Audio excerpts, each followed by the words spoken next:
Mentre si attende di conoscere il responso del comune sulle decine di migliaia di multe dell'autovelox di Cadonega all'inizio della vecchia statale del Santo, continuano ad arrivare le sanzioni agli automobilisti che sono transitati lungo quel tratto superando i 50 km orari. Tante sanzioni sono ormai in scadenza e i multati non sanno come comportarsi, visto che il mancato pagamento farebbe scattare un ulteriore aumento della sanzione. L'associazione Centro Consumatori Italia nelle scorse ore davanti al comune di Cadonega ha voluto dare alcune indicazioni. Il problema nei confronti dei cittadini si verifica sulla scadenza della multa.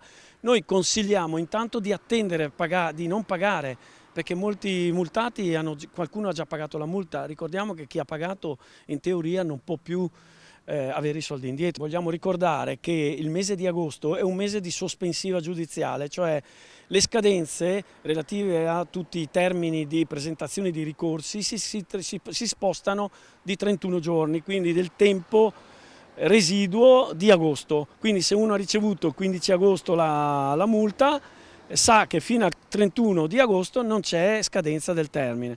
Quindi noi consigliamo di aspettare un attimo, vedere quando ci daranno la documentazione. L'ipotesi auspicata è quella dell'annullamento delle multe. Abbiamo preparato anche un modello, preparato in attesa di vedere la documentazione, in sospensione e annullamento in autotutela da parte dell'amministrazione, qualora l'amministrazione rilevi che c'è stato un errore o un disguido nell'impianto. L'interrogativo principale che si pone l'associazione dei consumatori riguarda la scelta di porre il limite ai 50 km orari.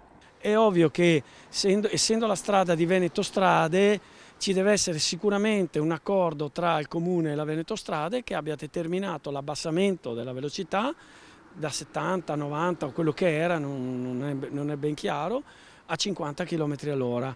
Questo però è un procedimento che va motivato con determinate condizioni di sicurezza. Ovviamente se ci sono sinistrosità frequenti in quel tratto o comunque che hanno determinato la richiesta di abbassamento della velocità. Nel frattempo le multe però continuano ad arrivare, come questo cittadino che in un giorno ne ha prese 2 per aver corso a 61 e 63 km orari e ora deve pagare 250 euro. Con 2 figli che vanno a scuola, con tutto ciò che abbiamo oggi, non so, guarda, 250 euro, io se mi costringono di pagarli lo pago, però li tiro fuori dall'anima.